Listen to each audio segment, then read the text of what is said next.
ayé yìí ìbẹ̀rọ̀ náà ń wò èèyàn mọ ìparí ẹ̀ àrègé ẹ tó ti wà lókè ní kó sọ̀rọ̀ Muyideen stands nothing to lose. ṣé ti yẹn kí ni Muyideen nígbà lọ́wọ́ yín ẹ̀yin ìka burúkú yìí ẹjọ́ náà jẹ́ kí máa yí lálàáfíà ẹ má dáhùn sí pásítọ̀ Gabriel lọ́rùn ṣé yín báyìí tẹ́ ẹ bá tírẹ́tì Muyideen tó bá fi lè kú lẹ́nu ẹ máa dá wàhálà sí Muyideen ẹ máa dá wàhálà sí Gàgàrà Gabriel lọ́rùn mo sọ fún yín ẹ mọ tán pè lẹ́jọ́ ṣé yín báyìí. àwọn tí wọ́n bìlí pé àwọn fẹ́ràn Àgbàlá Gabriel àwọn gangan lọ́tà rẹ̀ ṣe rí a ò gọ̀ rárá o a ò dẹ̀ fẹ́ tú ọ̀rọ̀ yẹn bó ṣe yẹ ká tú tá a bá tú ọ̀rọ̀ yẹn bó ṣe yẹ ká tú.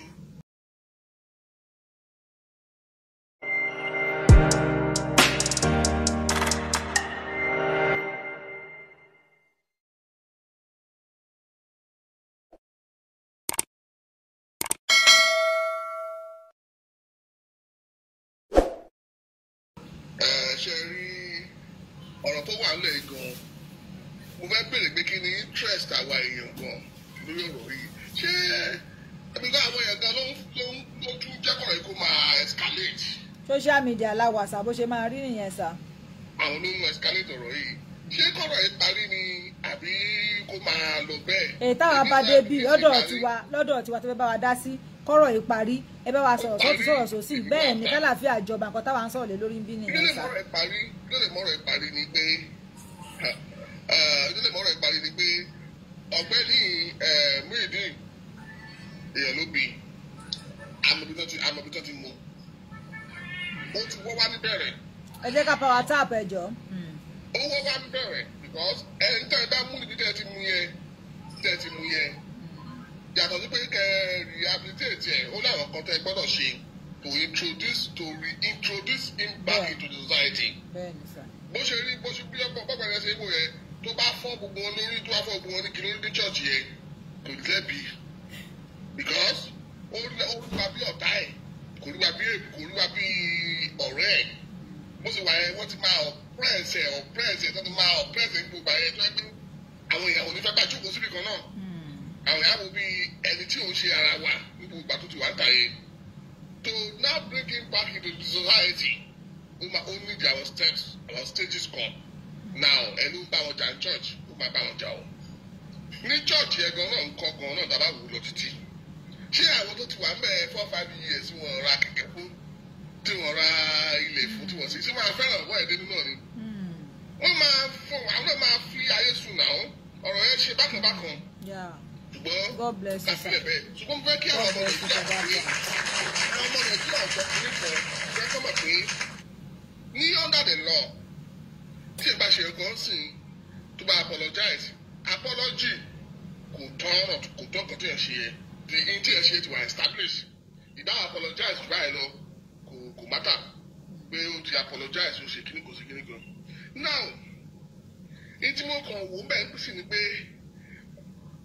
Muyideen ní ẹ̀tọ́ òun fẹ́ gba ẹ̀tọ́ òun of course wọ́n dáwó fún owó tó ń dáwó fún kọ́lé wọ́n fi ṣe this wọ́n fi ṣe that gbogbo ẹ̀ wọ́n dẹ̀ zero owó ẹ̀ tó wọlé fún kọ́lẹ̀ ṣe mathematics yẹn kọ́lẹ̀ fún lówó ẹ̀ kó máa lọ kó kálukú máa lọ ẹ̀ kó má sí wàhálà mọ́ o tó wá dẹ̀ ní pé wọ́n lè ṣe bẹ́ẹ̀ nígbà wọn ká sọ pé nǹkan kan owó wo sóni olówó ni nǹkan tó wá ní pé wọ́n lè ṣe bẹ́ẹ̀ ìjọba wà ń gbòòrò kó kó àwọn lọ kóòtù ọ̀nà yanjú ẹ̀ but nǹkan tẹ̀mí dàmọ̀ ní pé ilé ayé yìí ìbẹ̀rọ̀ náà ń wò èèyàn mọ ìparí ẹ̀ àrègé ẹ̀ tó ti wà lókè ní kó sọ̀rọ̀ Muyideen stands nothing to lose. àwọn èèyàn tó kóra wọn jọ nílẹ̀ Yorùbá kàn yanjú ọ̀rọ̀ yìí ìyí tó bá tọ́ sí Muyideen wọ́n dáwọ́ fún orúkọ ẹ̀ ló fi gbawó ẹ̀ wọlé ìyí tó bá tọ́ sí ẹ fún kó máa bá tiẹ̀ lọ kọ́rọ̀ ẹ̀ níyànjú gbogbo ìtọ́ sọ́ọ̀sì láwọn kan bá rí àwọn tó máa nà án tí ẹ̀ka bá ṣe Muyideen báyìí lọ́wọ́lọ́wọ́ who is the prime suspect? Alàgbà Gabriel ni prime suspect. So ká sọ̀rọ̀ àwa ká má dáhùn ṣẹlẹ̀ lọ́rùn ká má dáhùn ọmọlọ́mọ lọ́rùn.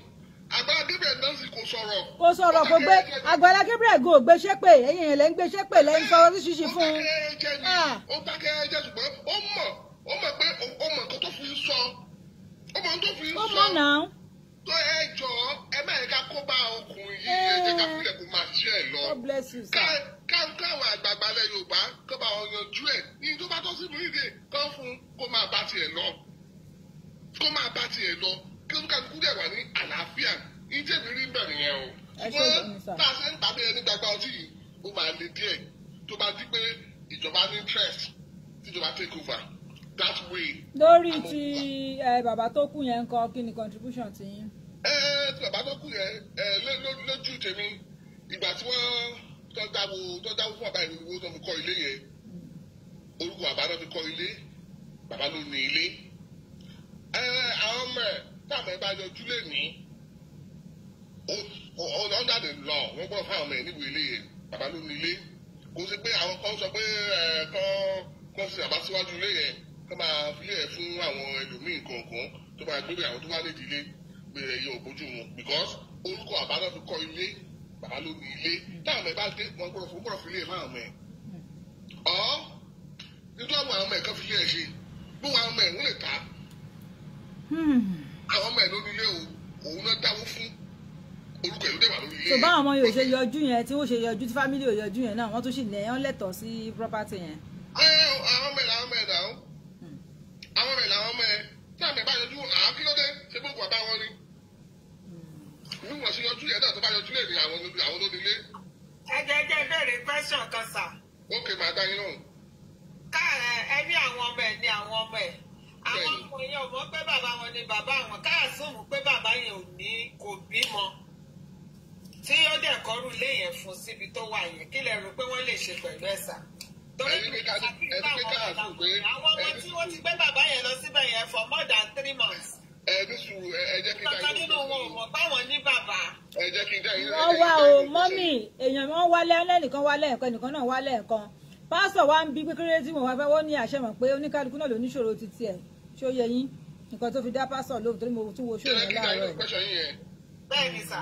wọ́n wá bàbá wọn o wọ́n wá bàbá wọn o family issue tí wọ́n nìyẹn kò kàn án wá my father will always be my father my mother will always be my mother so àrègé ẹni pé ká ní kò bímọ sí ni ó ní family olábùrú nílẹ̀ Yorùbá tí Yorùbá bímọ tó bá dẹ̀ ní property wá kú àwọn ẹbí ló bá ju property ẹ̀yẹ kò sí pé wọ́n máa fún organisation wọn so wọ́n wá wọn wá ìṣòro family tí wọ́n nìyẹn ìṣòro wàhálà family tí wọ́n nìyẹn kò ká wá pé àwọn ọmọ ẹ̀ wá àwọn ọmọ ẹ̀ wá ní tó bá jẹ́ ti bàbá àwọn lónìí tẹ́gbọ́n mi wá ní tó bá jẹ́ ti bàbá èèyàn lónìí wọ́n wá wọn wá o kò kàn wá.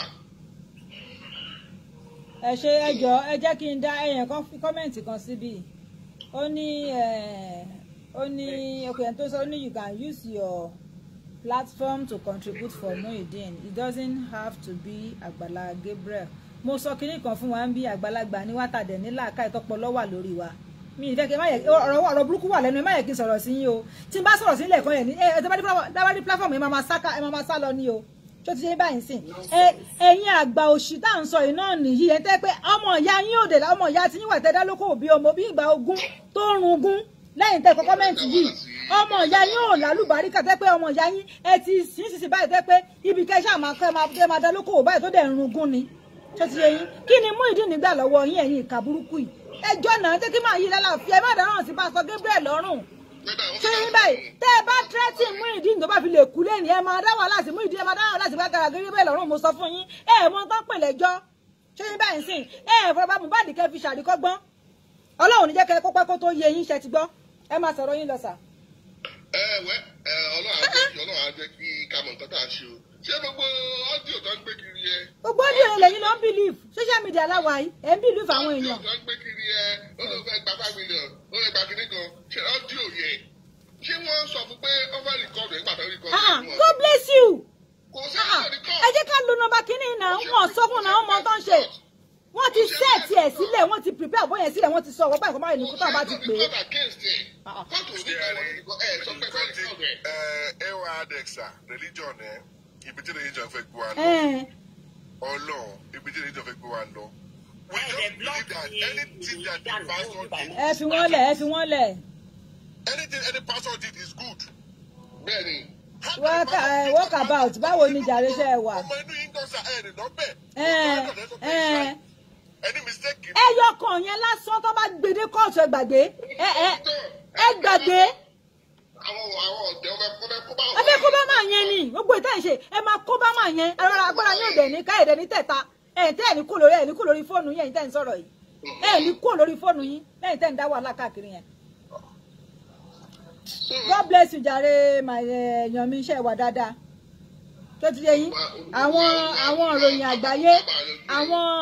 àgbáyé àwọn ló wà pẹ̀lú wa lórí ibi tẹ́ ẹ ti ń sọ̀rọ̀ yìí ẹ múra sí gbogbo ìtàn ṣe yẹn ṣe ti gbọ́.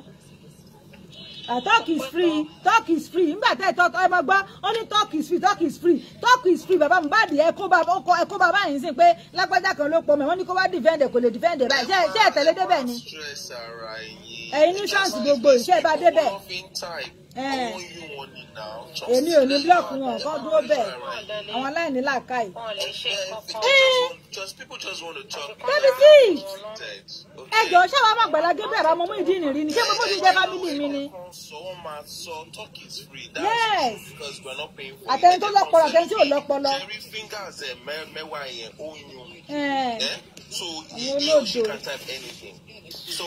Because the issue on ground, because this problem social media ni pé àwọn nǹkan táwọn èèyàn mọ̀ ni pé wọ́n máa ń tìyàn sẹ́nu.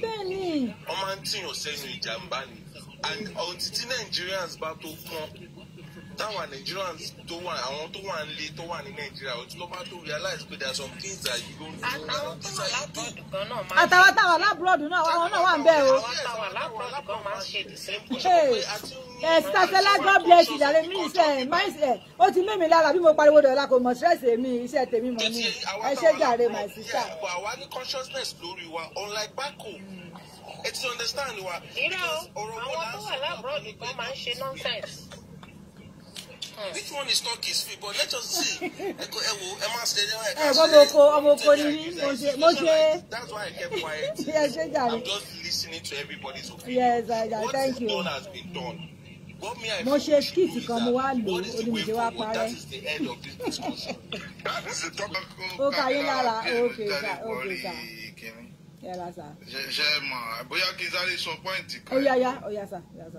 Ṣé rí mo kí gbogbo ilé o ẹ kú ijọ́ mẹ́ta. Yes sir. Ṣé rí ó dàbí pé àwọn èèyàn ò fẹ́ àwọn tí wọ́n bìlẹ̀ pé àwọn fẹ́ràn Àgbàlá Gabriel àwọn gangan lọ́tà rẹ̀. Ṣé rí a ò gọ̀ rárá o a ò dẹ̀ fẹ́ tú ọ̀rọ̀ yẹn bó ṣe yẹ ká tú. Tá a bá tú ọ̀rọ̀ yẹn bó ṣe yẹ ká tú wọ́n kàn fẹ́ bà Àgbàlá Gabriel wọ́n fẹ́ bà lórúkọ jẹ́ completely ni. Ṣùgbọ́n ṣe rí ẹni tó bá ga kò sẹ́ni tó fẹ́ kọ́ ẹni tó ga kó wá sílẹ̀ ló jẹ́ kí ọ̀pọ̀lọpọ̀ máa ṣẹ́nu kù. Ṣé wá láwọn ará social media tí wọn ò bá ṣọ́ra wọ́n á ti Àgbàlá Gabriel síbi wàhálà tágbára òun gan ò ní ká. Ọlọ́dẹ tí ń fún Àgbàlá Gabriel ní àwọn sáìn kan tó yẹ kó rí ara ẹ̀ ní kú bàbá Suwe Baby. God bless you sir. Because ṣe rí kíní kan wà pé most people don't understand. Ṣé rí àwògọ́ amọ̀ntàgbàlá Gabriel ṣe o tí èbá ṣe pàgbàlá Gabriel jẹ́ pásítọ̀ ló jẹ́ ká máa ṣẹ́nu kù láti sọ̀rọ̀. Ẹ jẹ́ n sọ fáàtì kan fún yín Muyideen lè jẹ́ èèyàn burúkú kó jẹ́ tó wù ó jẹ́. Ṣé rí Muyideen is an independent man. Ẹ jẹ́ kí n sọ fún yín bí Muyideen ṣe burú tó táwọn èèyàn pèlè èèyàn burúkú àwọn kan wà tó ẹ pé sáìdì Muyideen bó ṣe wùwà yẹn gangan wọ́n fẹ́. Torí pé ojú tí wọ́n fi wò tó yàtọ̀ sí ojú tí àwọn èèyàn fi ń wò pé bí a kò mórí. Ẹ jẹ́ kí wọ́n sọ kíní kan fún yín mo lè fi gbogbo ẹnu sọ Muyideen wà lára ẹni tó jágbàlá Gabriel popular. Wọ́n jẹ́ ká máa bá wa dáàbò ẹjọ́ torí ọlọ́run. Torí pé Muyideen dàbí kíní fún Àgbàlá Gabriel bí kéèyàn ó sọ pé kí ni ká máa pe o kò sí wàá gbé Muyideen wá tí ò ní pawó. Gẹ́ẹ̀tì tí mo sọ ọ̀rọ̀ sítórì Muyideen ó attach máwọn èèyàn bíi emotionally ẹ understand. Ó gbé Muyideen wá kó fẹ́ ra pátá rẹ̀ tí ó rà fún ó gbé wá kó fẹ́ ṣe pé kíní sítórì Muyideen wà lára tó jẹ́ k'Àgbàlá Gabriel kó popular. Many people including myself mo donate síbẹ̀ ni torí àwọn ìwà tí bó ṣe ń ṣe tó ń ṣe pẹ̀lú àwọn èèyàn but the mistake is this ṣẹ́rí tí ó bá jẹ́ pé I will have prefer kágbára Gabriel bá ń gbọ́ kó máa gbọ́ ní. ẹ jẹ́ ká power tap 20,000 là ń lọ ẹjọ́ torí Ọlọ́run. tí àgbàrá Gabriel ò mọ̀ kọ́lé fún èèyàn kankan mọ́ tí àgbàrá Gabriel bá fẹ́ kọ́ ilé kó kọ́ ilé sínú kíní ẹ̀yẹ kó dàbí ilé kó dàbí social welfare. bí rìháàbù tá a máa ń lò ń bí yàrá kan èèyàn kan yàrá kan even lọ́dọ̀ wa ń bí sà èèyàn mẹ́ta máa ń wà nù yàrá yẹn máa tóbi dáadáa. kó kọ́ síbẹ̀ kó mọ̀ kọ́ ilé fún èèyàn personally torí pé ilé tó kọ́ fún wọn personally tó tún wá jẹ́ pé inú estate ẹ̀ ló kọ́ sí ìyẹn léwu díẹ̀. In Nigeria context ó lójú kí ló fẹ́ claim náà everybody perception bẹ̀ ni pé ṣọ́ọ̀ṣì ló ní gbogbo ilé ibẹ̀ náà kì í ṣe pé ó rí bẹ́ẹ̀ lórí ìwé but ní perception ni pé Àgbàlá Gabriel ló ní gbogbo ilé ìwọ tó o bá ti ṣe tí Àgbàlá Gabriel fẹ́ ò lè gbé bẹ̀ yẹn. dẹ̀ lọ́dọ̀ ìjọba gan sa ẹjọ́ sà lọ́dọ̀ ìjọba orúkọ wo lẹ́mọ̀ tó wà lọ́dọ̀ gọ́ọ̀mẹ̀ntì tó wà lórí ilẹ̀ yẹn. ṣé ẹ jẹ́ kí n sọ nǹkan fún yín Àjíkẹ́ ṣẹ́rí àfẹ́ tú ọ̀rọ̀ ìwò ni ṣẹ́rí tá a bá tú nǹkan bàjẹ́ ṣẹ́rí lọ́rọ̀ Muyideen ẹ jẹ́ n padà sọ́rọ̀ Muyideen ẹ mọ̀ sọ pé Muyideen gbogbo ẹ̀ lónírú Muyideen ní family la. yes. what are you talking about? èèyàn sàn ń mú gbó ni ẹ tí ò mú gbó gan tí ń hùwà bí amúgbó pọ̀. yes. kí wọ́n ní ká wá sọ yẹn ṣẹ́rí ẹ jẹ́ kí n sọ kíkan fún yín kí Muyideen ò tó lahùn síta dáàdì kan sọ̀rọ̀ kan lẹ́ẹ̀kan Àgbàlá Gabriel made mistake ó fi Muyideen ó fi change cloud ni nígbà wọn mú Muyideen yẹn the first thing tí wọ́n ṣe fún Muyideen ni kí wọ́n lọ rehabilitate ẹ̀ ẹ̀ tí ń gbé ìgboro ọmọ ìgboro ẹ̀ wàá sọ sára ṣọ́ọ̀ṣì. ẹ̀ẹ́dùpẹ́ tí o ti fìgò fáwọn lórí ṣọ́ọ̀ṣì. ó yẹ kó ti gún ọpá kó ti bẹ́ẹ̀ gún ọpá náà ṣọ́ọ̀ṣì. ẹ mọ̀ pé mú wèrè. ẹ jẹ́ pé láìfù tó ń gbé tẹ́lẹ̀tẹ́lẹ̀ láìfù ọmọ táwọn ni ẹ wá mú wọlé ẹ wá fi pamọ́ ẹ tó ń sun ilẹ̀ ẹlẹ̀ ẹ wá gbé bẹ́ẹ̀dì lé lọ́wọ́ èyí ò kì í ṣe báyẹn the first thing tó yẹ kí wọ́n kọ́ ṣe fún Muyideen ni pé kí wọ́n kọ́ rehabilitate ẹ̀ kí gbogbo ìdí ń bẹ lára rẹ̀ yẹn ó kúrò dẹ́ni ní ẹjẹ́ ìsọfáàtì fún yín àtàbájọkùnrin ẹ mọ tó ń ṣe Muyideen ẹ tó bá ní pride ṣẹlẹ́wọ̀n ọkùnrin most of ọkùnrin yes kò lówó lọ́wọ́ bò ó ní pride ó ní ó mọ̀ ṣe mo dá rẹ̀ lójú. yes I give it to him ẹ jẹ́ ìsọfáàtì fún yín God bless you sir. I give it to him ó lè má ní owó lọ́wọ́ but I give it to him ṣẹ́rí tí wọ́n ń ṣe fún wọn níbẹ̀ yẹn ètò ṣe é sọ lẹ́gbọ́ yẹn ṣẹ́rí ibi tágbàlá Gabriel ti ṣe mistake bí wọ́n lọ kóòtù tó lọ Àgbàlá Gabriel ò lè jàre o Àgbàlá Gabriel ló fẹnu ara ẹ̀ sọ fún rẹ̀ pé òun nà á ṣẹ́rí it was a mistake káńpẹ́ kò sọ lórí online wọn ò bá sọ pé bóyá àwọn ọmọ ẹ̀ ló nà á ẹ̀ ń tà àwọn èèyàn bá dàrú but because of pé ó fẹnu ara ẹ̀ sọ ìtò dẹ̀ ń ṣe Àgbàlá Gabriel ni pé éèjì ẹni èyàn lè jẹ́ pásítọ̀ éèjì tí Àgbàlá Gabriel ọmọ ọdún tí ń bẹ lórí ó sì ń kún kíní yẹn ti jẹ́rí pòsíṣàn tó wà yẹn ni bẹ́ẹ̀ ni pòsíṣàn tó bá rẹ̀ ó kọjá ọjọ́ orí ẹ̀ ìgbéraga ti wọ bẹ̀. yes. ṣàwárí I'm telling you that is the issue. ẹ jẹ́ n sọ fáàtì kan fún yín ẹ rí i pé kì í ṣe kú ní aláwọ̀kọ́ kì í ṣe lẹ́ẹ̀kejì kí ló tó ti jẹ́ pé wọ́n ń ná èèyàn náà ni wọ́n na Muyideen wọ́n tó na kí ló dé tó ti jẹ́ pé wọ́n ń ná èèyàn àìjẹ́ ẹ̀rọ sọ mo sọ pé ṣe aláwọ̀ tó bá fẹ́ bọ́ sọ̀rọ̀ yìí irú platform tó wà wá a fẹ́ parí ẹ̀ ni a fẹ́ analyse ẹ̀ tí a bá analyse ẹ̀ yóò dá wàhálà alẹ́ a fẹ́ analyse ẹ̀ a kàn rí pé Àgbàlá Gabriel ti ga a dẹ̀ fẹ́ kó jábọ́. yes tiwa nìyẹn. ẹ̀rọ sọ ní àfi ní bá analyse ẹ̀ torí pé tá a bá analyse ẹ̀ táwọn tí bá support Àgbàlá Gabriel tẹ́ bá rò pé yóò win ní kíní yẹn kò lè win Muyideen has nothing to lose kò lẹ́nìtì tí ó lose. bẹ́ẹ̀ni o. ẹ máa ju Muyideen sí títì kẹ́ẹ̀dù sí títì kó máa ta tẹ́tẹ́. ẹ wọ́n tó tà kí Muyideen ò máa ta tẹ́tẹ́ kiri àwọn ọmọ sọ pé ọmọ aláìmoore wọ́n kàn máa wí tí Àgbàlá Gabriel bá ń lẹ̀ lénìí àwọn tó fẹ́ kó lọ lẹ́pọ̀ rẹpẹtẹ. President o ẹ má bínú sir is gambling not legalized in Nigeria. ó wà legalize náà igbó gan wọn legalize igbó ń bí ibi tó ti ń tàlé lẹ́gbẹ̀ẹ́ lé mi. ṣáàrí ẹmọ mistake tá a máa ṣe the moral aspect of life tá a fi ń kun ẹ̀sìn láfipá Nàìjíríà jẹ ṣètò ẹgbẹ́ Àgbàlá Gabriel ò bá jẹ́ pásítọ̀ tó jẹ́ individual rárá. ṣé pásítọ̀ mi ò mọ mu gbó ni. president ẹ jẹ́ sọ fún mi káyí pé Àgbàlá Gabriel ò bá jẹ́ pásítọ̀ sí tó bá gbé just bẹ́ẹ̀ ni tó ń yọgbó mu ẹ gbàgbé ẹ mọ ibi tí mo ìdí ti dìde Àgbàlá Gabriel ni ó bọ́ aṣọ ẹ̀ sílẹ̀ ni yes ó jẹ́ kárí ibi tí wọ́n ti ná òun àgbàlagbà.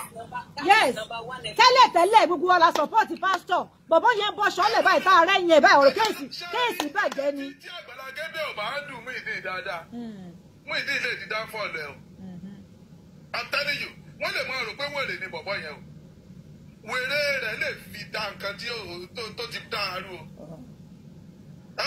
That is why ẹ ti sọ tọrọ kan kí wọ́n wá bí wọ́n ṣe fẹ́ àbí láti jẹ́ kí wọ́n parí ẹ̀ ni. ṣé tí ẹ bá ní wọ́n fẹ́ máa wọ́ọ̀dì Muyideen yẹn Muyideen tí ẹnu rẹ̀ ò gbélẹ̀ yóò tún nǹkan tó pé. wọ́n ti ẹ̀ máa tọwọ́ bọ̀ lọ́fun ni ẹ má jẹ́ ń tàn yín. tí wọ́n bá tọwọ́ bọ̀ lọ́fun tí ó bá sọ̀rọ̀ Muyideen ò anything to lose. That's why mo kàn ro àwọn tó wà lórí social media Àgbàlá Gabriel ní kí wọ́n protect. ṣé tẹ́ ẹ bá ń bú Muyideen tẹ́ ẹ̀ ń ṣépè fún tó bá tún tẹ́ ẹ̀ gbọ́ ọ̀rọ̀ mídíà lágbára. ó lóun ò ní wá ta mọ́ ṣebí kò wá ta mọ́ ṣùgbọ́n àwọn tó ń wá kiri àwọn tó dẹ̀ ń wá kiri èèyàn kan ti pè mí báyìí pé kí n bóun fún 50,000 naira tó ti yẹ yín báyìí pé kí n bóun wá nọ́mbẹ̀. ẹ kí ni kan fún yín tí Muyideen ṣe wà yẹn táwọn tí wọn bá ń dùn ẹ̀ dáadáa táwọn kan bá gbé Muyideen wọ́n á tún sọ di mílíọ̀nù àpàdà. bẹ́ẹ̀ ni mo sọ fún yín wọ́n á dẹ̀ lé against bọ̀bọ̀ yìí. wọ́n wá jà kiri lórí mídíà ní social media tá a wà. ṣé ẹ̀rí ìjà àwọn fracas wa tá a níbi àwọn tó lórúkọ yìí ṣé ẹ̀rí bó ṣe fẹ́ bá yé ara wọn jẹ́ ni fi ẹ̀ ṣàdíkọ́gbọ́n. that is why ṣẹ́rí èmi ò rò àwọn tó bá súnmọ́ Àgbàlá Gabriel ṣẹ́rí mistake Àgbàlá Gabriel ṣe ó jẹ́ kí àwọn tó wà fracas bá dá sí kéèsì ẹ̀ is a big problem. ṣẹ́rí ibùkún tó bá right àwọn tó wà lọ́pọ̀sí side yóò against ẹ̀ that is the issue. èmi ò kàn rọ Àgbàlá Gabriel ẹ rí i pé ọ̀rọ̀ Àgbàlá Gabriel kan ti fẹ́ mọ gbọ́ Oríyọmí. and it's going to cause crisis tí ò yí ọ̀pọ̀lọpọ̀ nìyẹn. ó ti gun ọ̀rẹ́ bí ní sà ó ti gun ní sà. ṣé tó gún Oríyọmí tí ò yé wọn ni pé they are sitting on time bomb. yes. Oríyọmí is more ẹjẹ sọ ẹmọ̀jẹ̀ àtàrà wa jẹ Oríyọmí is more popular than Àgbàlá Gabriel. sọ̀rọ̀sọ̀rọ̀ lórí Yọmí ẹ gbàgbé ó yàtọ̀ síra wọn ó yàtọ̀ síra wọn. so many people than Àgbàlá Gabriel. Àgbàlá Gabriel nítorí tó ń ṣe ló jẹ́ wọn ò mọ̀ ẹ ọ́n nísà kó mọ̀ lọ ọ̀la ẹ̀yẹn àwọn tí ń tì í wọ́n mọ̀ tì lọ ọ̀la ẹ̀yẹn kò tí ó bá ti lọ ọ̀la ẹ̀yẹn tí ó bá bẹ̀rẹ̀ sí analyze ẹ̀ ó máa lágbára ṣọ́ọ̀ṣì ló dùn analyze jù. tẹ́ ẹ bá fẹ́ kọ́lé Àgbàlá Gabriel anybody mọ̀ pé tí a bá kọ́lé oníkálukú ò ní tó jẹ́ ń bẹ̀ náà ṣẹ́rí bọ̀dì fàdà pé ó ṣe kíní yẹn ṣẹ́rí ọ̀rọ̀ bàbá Suebebe tí wọ́n ń pariwo ṣẹ́rí tó ṣèfù kí lórúkọ ẹ̀ Àgbàlá Gabriel lórí ọ̀rọ̀ bàbá Suebebe ni ó jẹ́ pé táìmù tí ọ̀rọ̀ Muyideen ro attention ẹ̀ lọ ọ̀lẹ̀ ní kíní yẹn ṣẹlẹ̀ káyí pé ó jẹ́ ìgbà tí ọ̀rọ̀ Muyideen ṣe tó ní àná òun ló jáde ní bàbá Suebebe kú jọ́ kejì àbíjọ́ wo ẹ má ṣe ìtàn yín. eléyìí náà a sì yanjú ẹ lọ́wọ́ náà ní sàníbo náà fẹ́ẹ́ sin wọ́n sí ẹ tí ẹ bá wa sọ yẹn náà. ṣé ẹ rí ti bàbá Suebebe dá ẹnìkan sọ pé bàbá Suebebe ọ̀lẹ́bí a máa tanra ìjẹkọ̀lẹ́bí ibo ó ní ẹbí bàjẹ́ ìgbà tẹ́yìn wèrè bá tí mọ́tò bá pa wèrè lẹ́mọ̀ pé wèrè ní ẹbí. ẹ jọ president ẹ jọ ṣé pásítọ̀ ṣé wọ́n lẹ́tọ̀ọ́ àti sin táwọn fámílì ò bá yọjú. ẹ jẹ́ ìsọ pàǹtì kan fún yín ẹ rí i pé fámílì ọ yọjú ṣé rí ó dàbí pé ẹ mọ Yorùbá ṣá ẹ rí i pé nígbà tí àwọn èèyàn láwọn gbé fún ní I give it to president of Ajigendupe you are saying the truth God bless you. pásítọ̀ kan ló kọ́lé ẹ ó dàbí pé ok nọ́mbà tẹ máa pè sí ìmọ̀ nọ́mbà ẹ lórí. àwọn èèyàn kọ́lé fún bàbá Suebebe bàbá Suebebe ló ní ilé ẹ wà á mọ̀ pé ọmọ rẹ̀ tí ò wá wá ìyàwó tí ò wá wá ẹni tí ò wá wá property bàbá wọn ni. ṣáàrì the only problem tí mo ní Àgbàlá Gabriel ní ni pé ó lọ kọ́ ilé yẹn sí inú bíi tí ó jẹ́ rìn jẹ́ it would have been better kó kọ́ home sí inú ibẹ̀ yẹn tó fẹ́ kọ́ ilé tí wọn kó kálukú ọlọ́ra lẹ̀ níta wọn lọ kọ́ fún un ẹ wo ìyá àbẹ̀jì yẹn kì í sàṣẹnu kọ́ńpánì yẹn ló wà ó dàbí pé ìta ni ṣe ẹlẹ́nìkan kan kó sọ̀rọ̀ lórí ọ̀rọ̀ ìyá àbẹ̀jì yẹn ọjà ó ti lọ́ọ̀tì ẹ̀ nìyẹn ṣe ẹ rí ọ̀rọ̀ bàbá sọ. ẹ jẹ́ tó fi ń jẹ́rìí kan sà nígbà tí ẹni tá a bá gbowó tá a sọ pé a lè ṣe adúrú wàhálà yẹn ta ní kó wà ra lẹ̀ ṣẹ́ stéètì wa kí ló ṣẹlẹ̀. wọ́n ní owó lọ́wọ́ ò tó ra lẹ̀ ẹ pé àwọn fẹ́ rí àwọn orílẹ̀ kan níbì kan àwọn fẹ́ rà láwọn tá a bá gbowó ni. tá a bá gbowó kò rán wa kábọ̀ ń gbowó o 10,000 la bá gbà o. a bá gba owó ní $10,000 ó dẹ̀ ló fẹ́ ralẹ̀ kó tó lè ralẹ̀ nínú kọ̀ọ̀dọ̀ wa. lẹ́sẹ̀tì wa kí la dẹ̀ ṣe ṣáàrà fílẹ̀. kò sí èèyàn gidi mọ́ èmi ò tẹ́lẹ̀ báyìí. ẹ gbàgbé. ṣé ní tẹ́ bá fẹ́ píìkì èèyàn nísìnyí píìkì èèyàn random ṣé láwọn àtàwọn àtúnṣe ó dàbí àwọn àtàwọn ìlú òyìnbó ó dàbí pé especially àwọn Amẹ́ríkà mo sọ̀rọ̀ láti sọ o ó dàbí pé èdè kan máa mú wá bóyá nítorí pé bí ipá ń sáwó ńlẹ̀ ni àwa gan la máa ń promote ẹ lọ wórí kínní gbogbo ibi tí wọ́n ti ń dáwọ́ jù láyé àwọn Amẹ́ríkà ní dáwọ́ jù. I'm telling you I don't know the reason why bóyá owó ìjà wọn ni a máa wà ní bóyá owó kátà kan kátà máa ń wá irọ́ kiri a dẹ̀ ní ẹbí tó pọ̀ rẹpẹtẹ. tó ń ráre ọmọ ìyá wa tó ń ráre kiri àṣẹ fún. ṣùgbọ́n àwa láàmú dáwọ́ ìyà wọ́n ti wá mọ̀ wá tẹ́lẹ̀ bá ti gbẹ́ nìkan wá tó bá ti sunkún ìyà tó ti sunkún lẹ̀ kalẹ̀ kìnnì kan láàmú àbá máa sáré tú àpò láàmú transfer owó. àwọn oníṣà wọ́n ti mọ̀ wá ẹ̀mọ tó tún wá burú Nàìjíríà mà tẹ́nìkan bá ti ṣẹ̀wá tó da gbogbo nǹkan tó wá ti ní ẹ má bínú Nàìjíríà jẹ̀wé ìgbọ́rú ẹ̀rí láyé. bẹ́ẹ̀ni gọ́ọ̀mẹ̀ntì kìí àjẹ wá láti jẹ́ ẹ má bínú náà ni. ẹjọ́ náà mo ṣe sọ́ọ̀rì wá ní pé ẹjọ́ ti parí ni kò yé mi ni I don't get it. ṣé mo ṣe sọ́ọ̀rì o gbọ́dọ̀ wà responsible fún tó ṣe ni. That is why most of the people ṣe rí ọ̀rọ̀ tá a rọ ń sọ wẹ́rẹ́wẹ́rẹ́ yìí ó yẹ kí tágbàlá Gabriel bá wà bí ti ń gbọ́n tí mò ń sọ yìí kó lọ kọ́gbọ́n wọ́n ti ń fún ní sign. Yes. Sign is coming sign gidi tí ó bá mọ bí ó ṣe ṣáàrí ó easy láti achieve success o láti manage success. God bless you ló le jù bẹ́ẹ̀ ni. Àgbàlá Gabriel ti achieve success kò mọ bí ó ṣe manage ẹ o.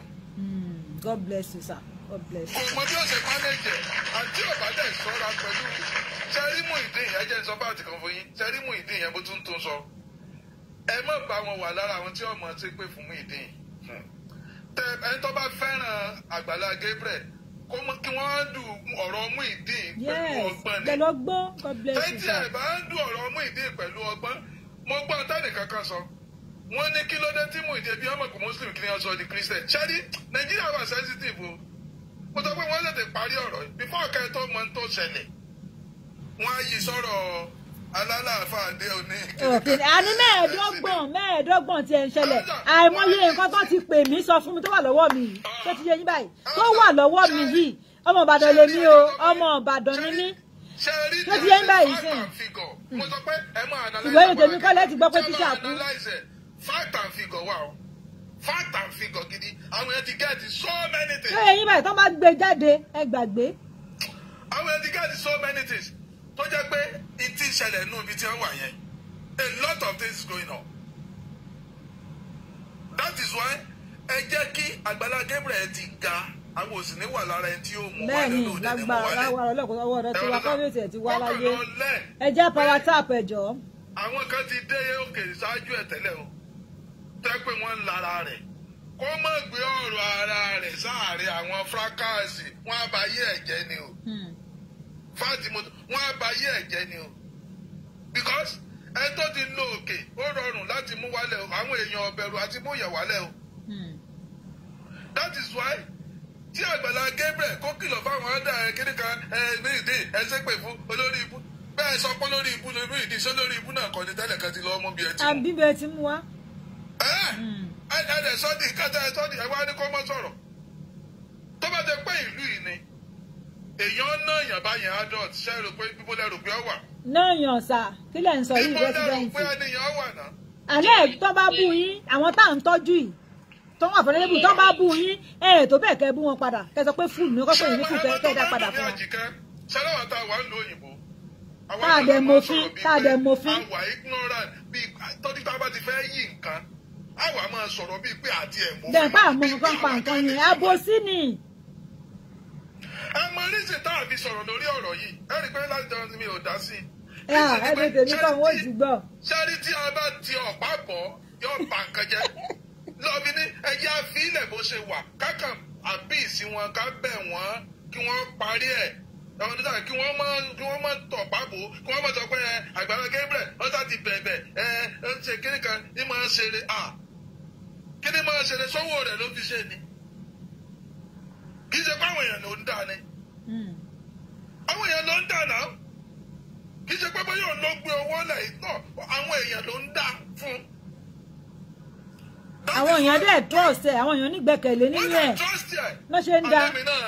èmi tí mo wo owó mi wà bẹ́ẹ̀. ìgbà tó jẹ́ tó kọ́ mu dé èmi náà dá 10,000 èmi náà dá 10,000 owó mi wà bẹ́ẹ̀. lẹ́yìn ìgbà yẹn èmi ò dáwó kankan mọ́ o. ẹbí tí bá sọ̀rọ̀ lórí Àgbàlá Gabriel ẹnu mi gbà torí mi dáwó bẹ́ẹ̀. kí ló dé. that is why sari èmi ó kọ̀rọ̀ wá lórí platform tiwa peace làwa fẹ́ àní sọ̀rọ̀ àní tọ̀ pábọ̀ ṣùgbọ́n tẹ́mi fẹ́ kan ẹrọ àwọn tó wà bẹ́ẹ̀ ni pé ẹ jọ̀ọ́ nítorí Ọlọ́run ẹ má jẹ́ kí ká gbẹ́ kòtò jù fún Àgbàlá.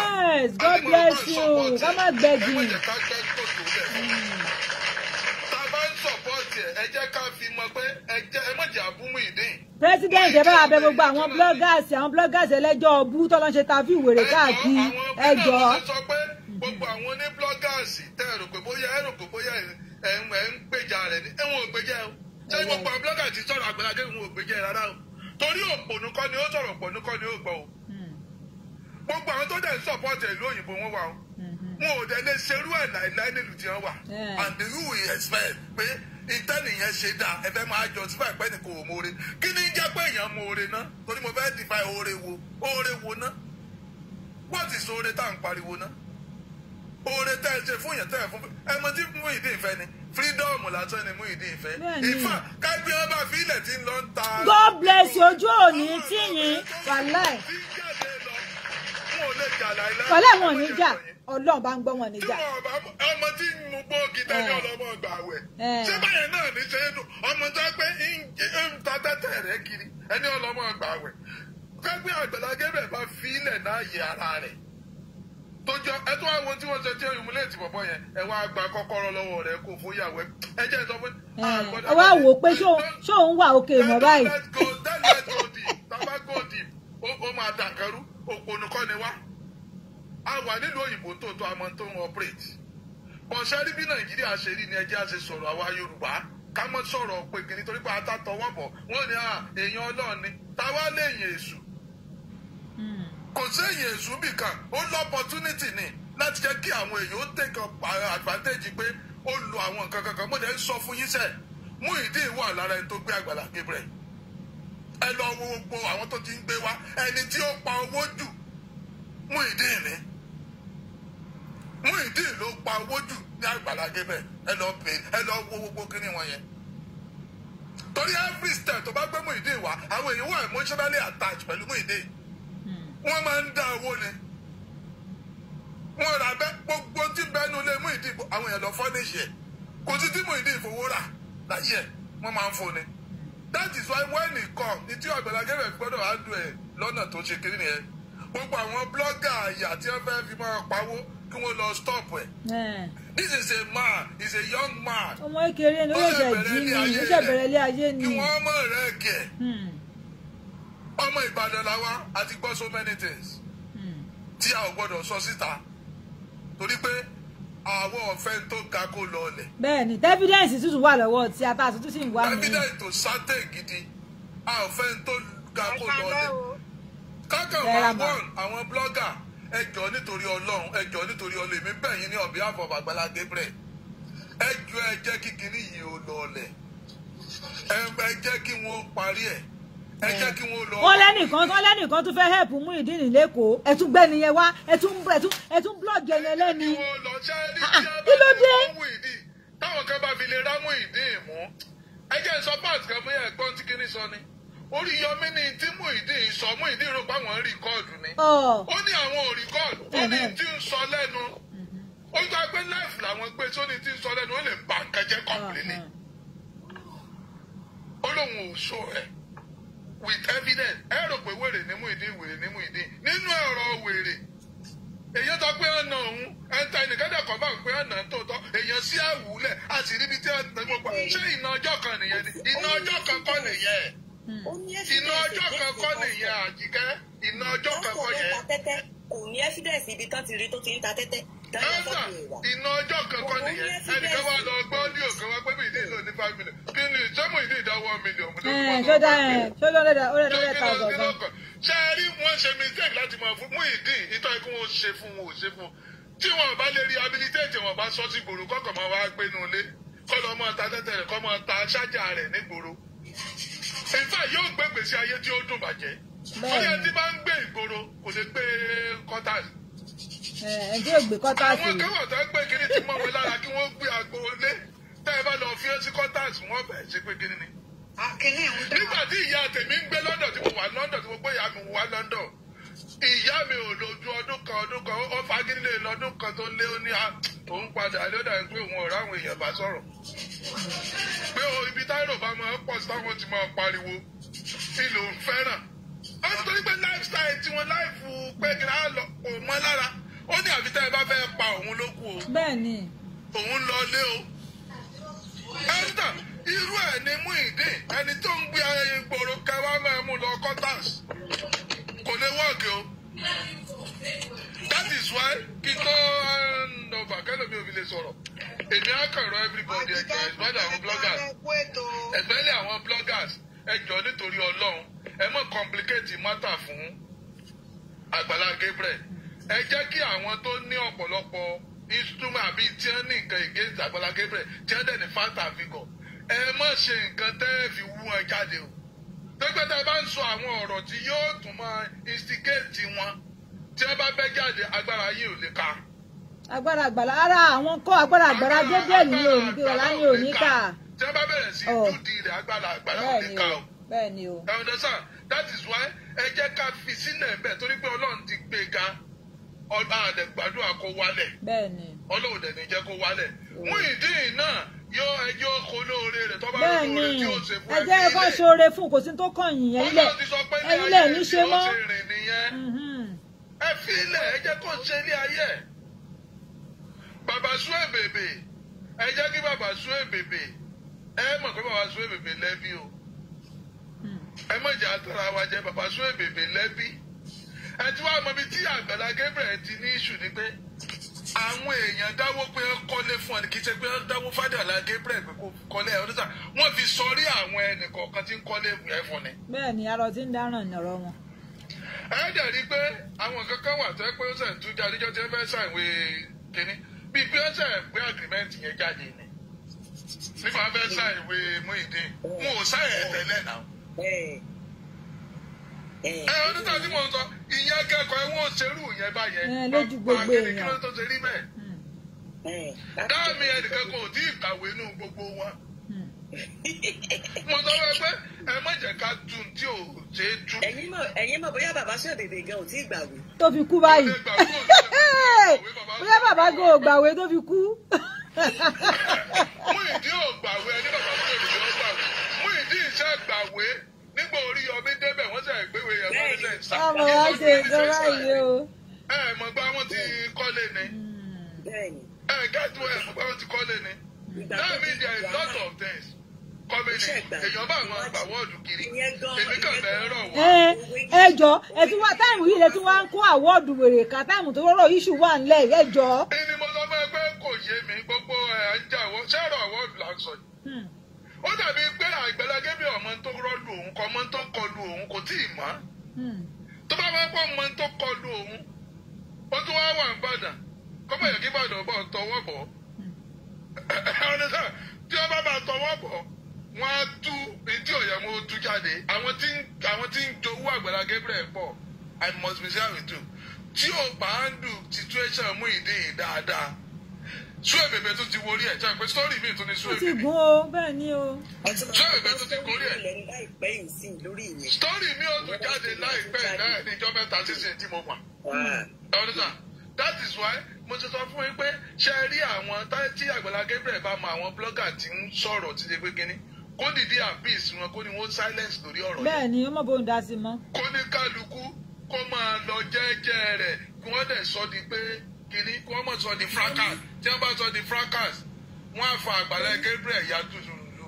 mọ́mí ẹ̀jọ́ ẹ̀dẹ̀ blọ́ọ̀kì ọmọ ọba kìíní kan yìí ó ń bá bàbá fásitì ni fásitì mọ ẹ fílẹ̀ eléyìí ti lárùn ọpọlọ àwọn ọ̀dọ́sà ṣẹ́rí mo kí wa ní gbogbo ẹ̀yìn èèyàn wa ẹkújọ́ mẹ́ta o ṣẹ́rí opinion tèmi nìyẹn ọlọ́run ó jẹ́ kí wọ́n gbọ́ o ọlọ́run ò ní jẹ́ kí wọ́n sọ ọkùnrin sí wàhálà lágbára rẹ̀ nìka ọlọ́run ó dẹ̀ jẹ́ kí Muyideen náà kó rí àánú gbà torí mi ò lè sọ pé kó bàjẹ́ fún un kó ní òrà àánú gbà ní torí bọ́ọ̀lù ọ̀hún tí àánú kò ní ẹ máa sọ pé èèyàn burúkú ni kiri kan kò mọ̀ọ́rẹ́ ta ló mọ̀ọ́rẹ́ nù gbogbo wa gan tá à ń sọ pòórè àwọn ìyàtọ̀ àwọn tọ́tọ̀ wà láti kékeré àwọn tó ṣe wàhálà lẹ́yà lórí how many people lè rántí.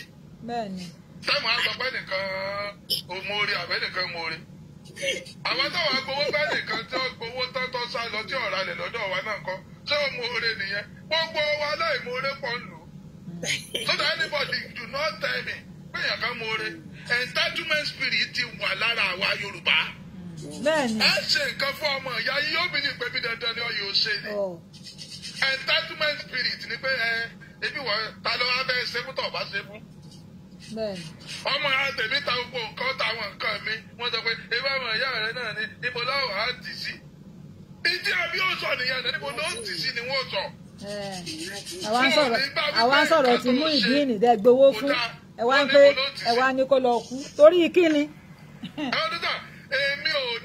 èmi kàn rọ̀ wá mo tún sọ again finally kí n tó máa lọ gbogbo ẹ̀yin blogger tẹ̀ ń support Àgbàlá Gabriel ẹ jọ ẹ tẹ̀ jẹ́jẹ́ o ẹ mọ criticize Muyideen jù o torí pé tẹ́ ẹ bá criticize Muyideen jù àwọn kan bẹ́ẹ̀ lo Muyideen as instrument wọn ó gbé jáde tẹ́ bá dẹ̀ gbé jáde tí wọ́n bá ń lọ yóò ti di ọ̀nà méjì ní ọkàn ní pé A and B tọ́lẹ̀ ní A and B ó máa terrible torí pé ẹ̀rí sọ́ọ̀rì kankan tẹ́ ẹ fẹ́ sọ lórí Muyideen tẹ́lẹ̀ kò ní èèyàn gidi kò ní kankan tẹ́lẹ̀ kò ní kankan kò lẹ́nìtì already Àgbàlá Gabriel ló ní kankan tó lè lose ojú kan kò lè ti Muyideen bẹ́ẹ̀ lọ lé tẹ́tẹ́ yóò tún gbé tẹ́tẹ́ hàn kan pé òun ta tẹ́tẹ́ ó dẹ̀ sọ lórí ilé Muyideen ò parọ́ o ẹ má jẹ́ tàn yín akásọ́ ni o Muyideen ò kí parọ́ o ó má dàbí tó ń sọ̀kú sọ̀kú tó bá ń sọ̀rọ̀ ẹ̀ ni o wọ́n ń sọ ń ta bàbá àjẹmọ́ ló ń ta wọ́n ń sọ̀rọ̀ lọ́wọ́ ń sọ ọ̀nà kan kí ṣe kó sọ pé òun ò ṣe ṣe ti ń sọ̀rọ̀ báyẹn lẹ́ẹ̀mọ́ bá sọ̀rọ̀ pé kíní ẹ tó ń sọ̀rọ̀ báyẹn ẹ tiẹ̀ mọ̀ tó ń dùn mí ẹ wá ń kọ̀ǹpíà Muyideen àti pásítọ̀ bí ẹni pé wọ́n jọ wà ń lẹ́bù ẹ rí pé ẹ rí dínkù pásítọ̀ yẹn gan. Àjíkẹ́ wọn ló yọgbọ́ ọmọ olóòtú ti pẹ́ olóòtú tó bí oṣù tó kò kúrò náà lórí life. ẹ wá ń kọ̀ǹpíà pásítọ̀ àti Muyideen ló sí lẹ́bù kan náà ní àwọn papọ̀ tó jọra wọn. Pásítọ̀ tó ní tó kọ̀ọ̀dọ̀ bí ilé ọdún mú náà bí ilé ìtọ́ pé ilé tẹ́ ẹ kó fún yẹn kò kí àga.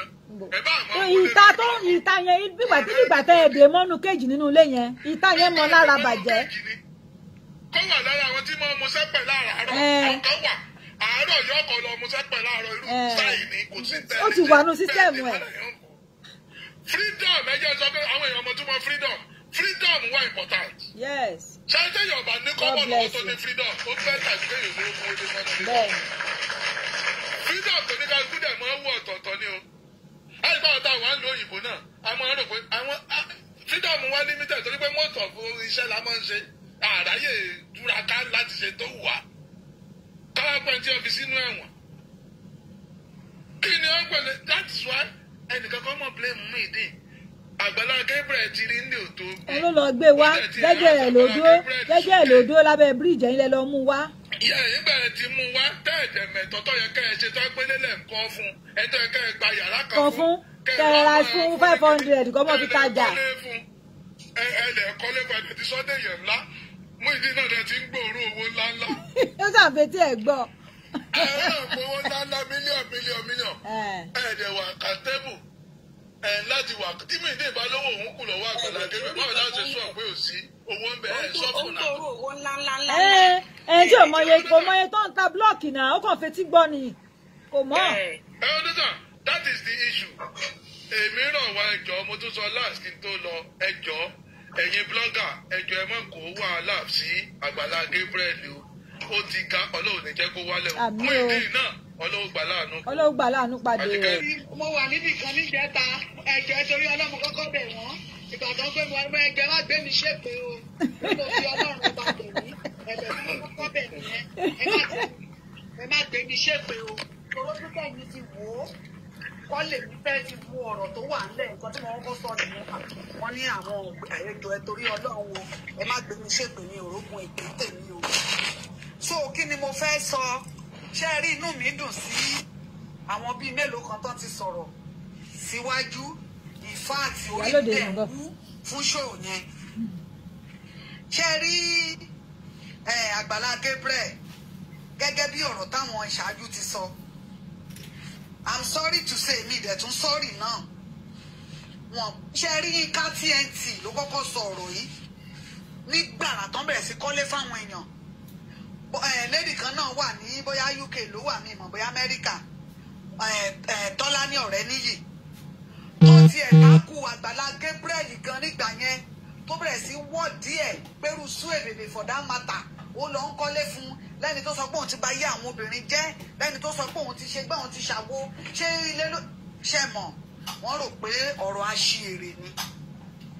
ṣé rí nǹkan tí mo sọ ní live show tí mo join níjẹta mo ní ṣe rí ojú tán fi wò ó mo lóun kọ́ lèmi fẹ́ fi wò ó mo ní in fact mo wà feel bad mo dẹ̀ ń sun ẹkún sínú nígbà tí mo rí ẹ̀yìn máa yẹn after tí mo rí ẹ̀yìn máa yẹn tán tí mo wá ń gbọ́ nǹkan táwọn ọmọ Nàìjíríà ń sọ mo lábájọ náà ṣe ń treat wa nílùú wa yẹn torí àní sọ òótọ́ ọ̀rọ̀ ibi tá a bá máa ti rí nǹkan pọ́n lábá yìí ibẹ̀ la máa kẹ́mọ̀ tó bá jẹ́ pé ẹnìyẹn ló wà at 40 ọ̀dọ̀ ẹnìyẹn torí pé a máa rí nǹkan pọ́nlá kó má sọ pé mo sọ nǹkan burúkú against òun tí ò dẹ̀ yẹ kó rí bẹ́ẹ̀ ó yẹ ká sojú abẹ níkò ṣe rí lọ́jọ́ yẹn bẹ́ẹ̀ mi ṣe wò ó tí àǹsáàtì tó mú Muyideen lọ sí ọ̀dọ̀ Àgbàlá Gabriel mo sọ mo ní tó bá jẹ́ pé Àgbàlá Gabriel ó jẹ́ pásítọ̀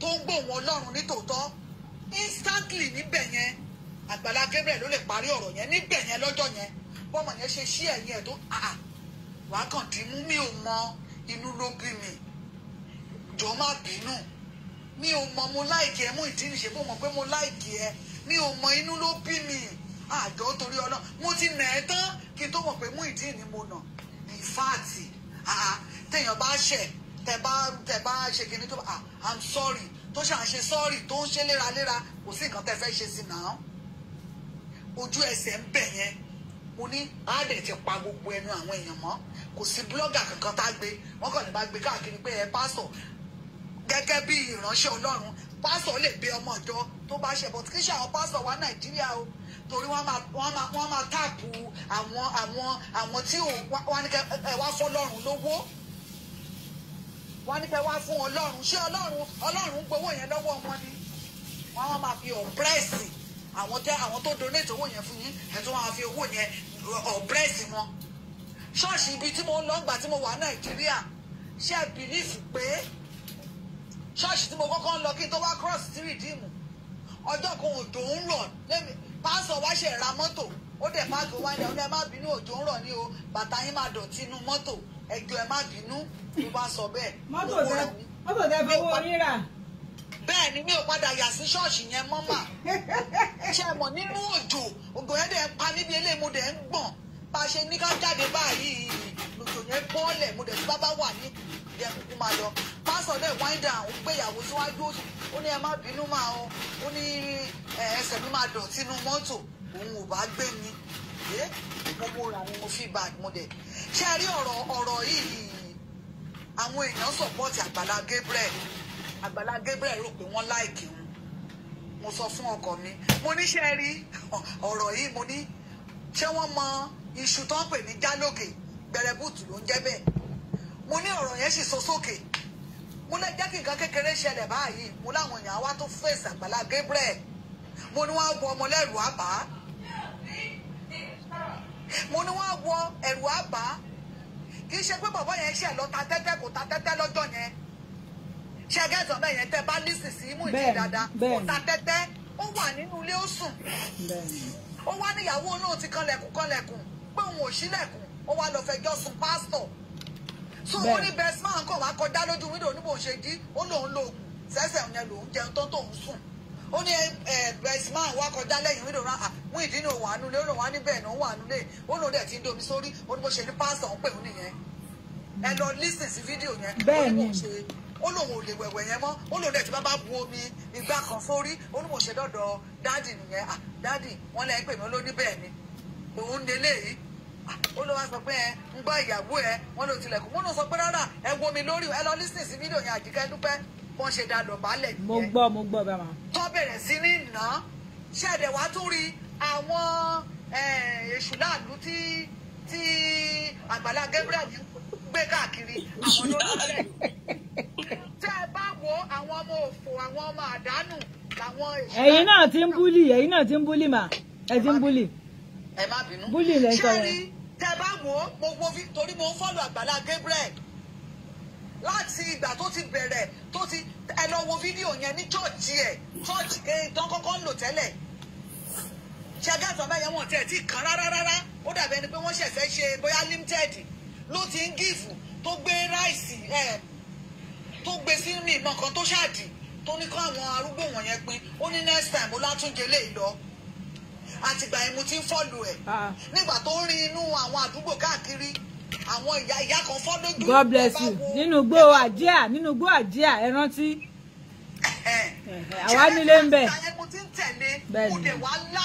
bẹ́ẹ̀ni mi náà láìpẹ́. wọ́n ṣe rí ìgbà tí ó wá dàbí ẹni pé gbogbo nǹkan wá boom ó dàbí ẹni pé àwọn kan wá ń tẹ̀lé ẹ wo àwọn boys tó ń tẹ̀lé gbogbo wọn kò fẹ́ni tó ti kọ́lé lára wọn wọ́n kọ́ ilé yẹn lọ tẹ bá wò bóyá last year 2022 gbogbo wọn wá Àgbàlá Gabriel kó kálukú dúró sẹ́gbẹ̀ẹ́ ilé ẹ̀ wọ́n ṣe ilé mi lélẹ́ ẹgbẹ́ ràn mí lọ́pọ̀ yẹ wo fídíò yẹn náà láwọn crew ẹ̀ ẹgbẹ́ ràn mí lọ́wọ́ o evangelist ṣé lè tiẹ̀ ní oníbẹ̀ ni ẹgbẹ́ ràn mí náà lọ́wọ́ o wọn tí ì rí ilé yẹn kọ́ ẹ wá lọ mú ìdí wá ẹ wá kọ́lé alárinrin fún ẹ ra bẹ́ẹ̀dì síbẹ̀ fún oní gáàsì oní gbogbo ẹ̀gẹ́tọ̀ ó yàgbẹ́ sí tọ́lẹ̀tì aláwo inú á máa bí àwọn kíríù yẹn inú á máa bí àwọn kíríù yẹn. sọ́wọ́n mi kí lè yàgbẹ́ sí tọ́lẹ̀tì aláwo báyìí. bẹ́ẹ̀ni èrè orí títì ló wá ń dán tó wá ń ṣe bí eléyìí òun ló jẹ́ káwọn náà tó nà á. pé wọ ìwọ.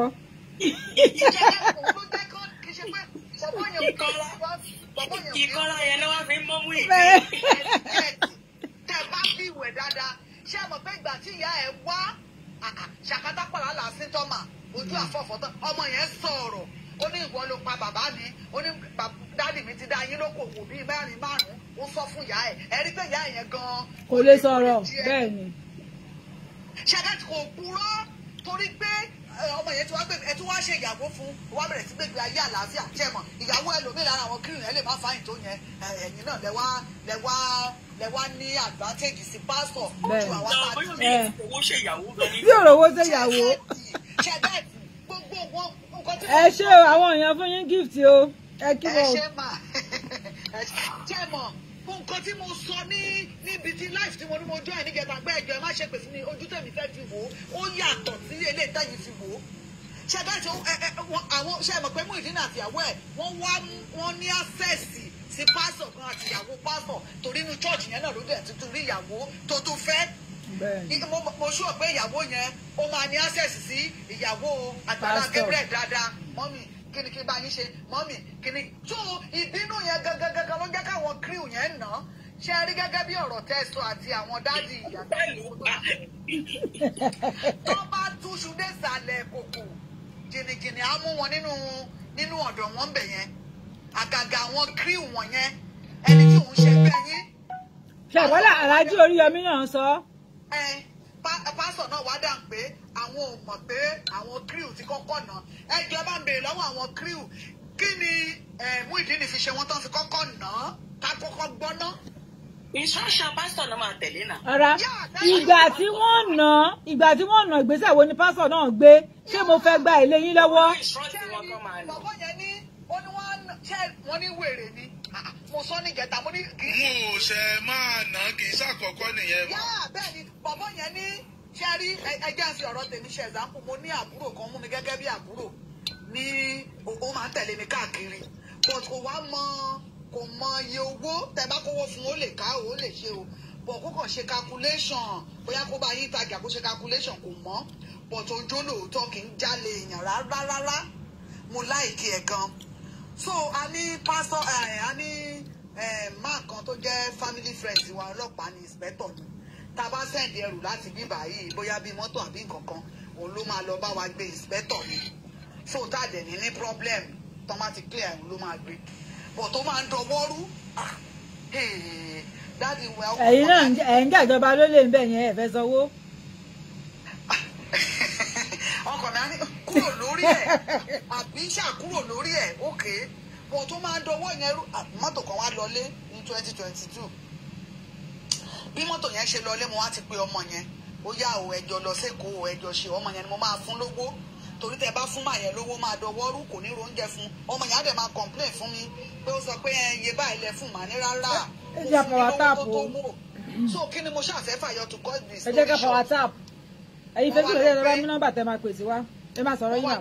wọ́n wá lọ gbé mọ́tò wọ́n ṣe gbé mọ́tò délé wọ́n á gbé lọ sọ́dọ̀ ẹni báyìí o torí mo fi mọ́tò yẹn lásẹ̀ǹtì nígbà ní kó ṣe é wọ́n wá ní òkè so family friends wa tí mo ló jẹ́ ọlọ́pàá yẹn ó dẹ̀ tún jẹ́ mẹkáníìkì náà òun náà máa tún mọ́tò ńlá ṣe so wọn mọ̀ pé mo ti gbé ẹni yẹn mo wá gbé ẹni yẹn pé mo ní kí wọ́n gbé mọ́tò wá sọ́dọ̀ ẹ̀ ó wá ní òkè àgbà tó máa dalẹ̀ tí mo pè ó wá lòun ò rí mọ́tò mo bá pè wọ́n bí mo ṣe pé family friends wa yẹn ó náà ti gbé mọ́tò dọ́dọ̀ ẹ ó láwọn ò bá ná páàkì ẹ̀ òkè mo bá tún pẹ́ nìyẹn mo ní wọ́n ní mọ́tò ti wà nínú ọgbà yín ẹgbẹ́ ẹ má jẹ́ kán yọ bátìrì ẹ má jẹ́ kán gbọ́n yẹyẹ o má yẹ wá lò máa sá lọ sí inú workshop ẹ̀ bó ṣe débẹ̀ ó ní wọn ò rí mọ́tò kankan bẹ̀ mo bá tún pe family friends wa yẹn wọ́n ní wọn ò rí mọ́tò ń bẹ̀ ó ní mọ́tò wà bẹ̀ ó yẹ ẹ máa lọ síbẹ̀ kẹ́ lọ mo bá pe àbúrò mi yẹn ẹ̀ ló lágbájá ń gbọ́ wọn lẹ ti gbé mọ́tò lọ sọ́dọ̀ ẹni tí wọ́n kẹ́ ọmọ yẹn kọ́kọ́ pọ̀ sí létà ló bá ní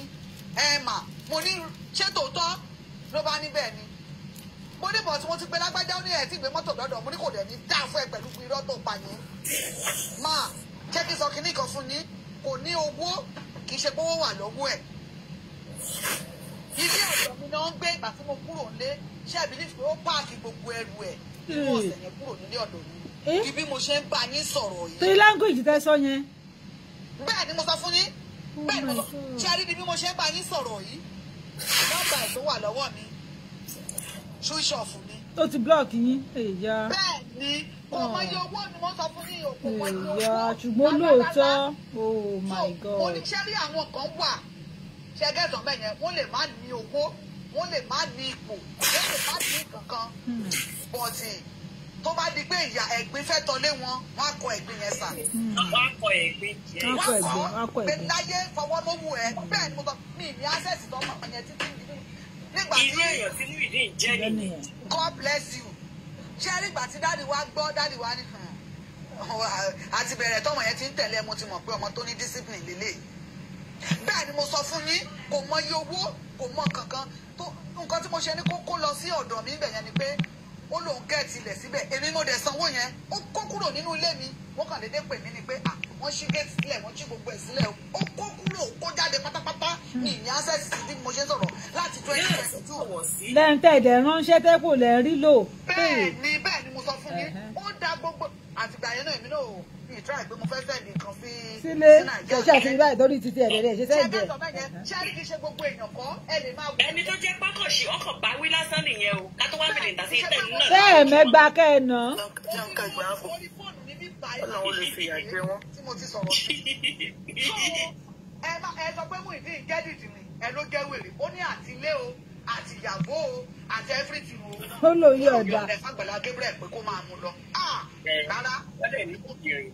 àwọn dẹ̀ ní dìdìrín ni ojú ẹsẹ̀ ló yẹ káwọn èèyàn bọ̀ tẹ́ bá bọ́ sórí social media báyìí ẹ̀rí ibi tí wọ́n ti máa ṣépè èpè burúkú Muyideen olórí burúkú aláìmoore ṣe ló máa kú ogun ló fẹ́ pa ogun ìdílé wọn ló borí wọn ẹ̀rí pé kò sólóríire nínú kí ẹ mọ̀ ẹlòmíì. àwọn tó dẹ̀ ń ṣépè yìí mẹ́ta nu ọmọ ìyá wọn ló yarú Muyideen ni ọlọ́mọ ìyá tó ń bílé wọn o tí wọ́n náà wèrè tán wò tán tí ìwú omi fámìlì wọn. Ọlọ́run á ràn wá lọ́wọ́ mà advice tèmi ni pé gẹ́gẹ́ bí ọ̀rọ̀ tí dáàdì yẹn sọ tẹ́lẹ̀ president yìí wọ́n sọ̀rọ̀ gidi inú mi dẹ̀ dùn mo láìkì wọn Gabriel orí kan tó máa jẹ ṣé ẹ̀kan tó máa sọ̀rọ̀ bẹ́ẹ̀ yẹn ẹlòmíràn ló fẹ́ ràgbàlá Gabriel mo fẹ́ rí sójú ẹ̀sìnkẹ́jọ́ mẹ́rin mo fẹ́ ṣe ṣé orí ṣò tí mo ṣe fún ẹ bóyá a fún wọn lówó ẹ̀sìnkẹ́jọ́ Àgbàlá Gabriel nìkan ló lówó owó gbogbo ọmọ Nàìjíríà ni wọ́n láwọn tó wà Nàìjíríà bẹ́ẹ̀ yẹn bẹ́ẹ̀ ló bí contribute 500 nǹkan tó ní lágbára ló ṣe wọ́n rẹ́ni tó contribute gbogbo worldwide náà dáwó fún ìdí Àgbàlá Gabriel nìkan ló lówó. nọ́mbà tẹ máa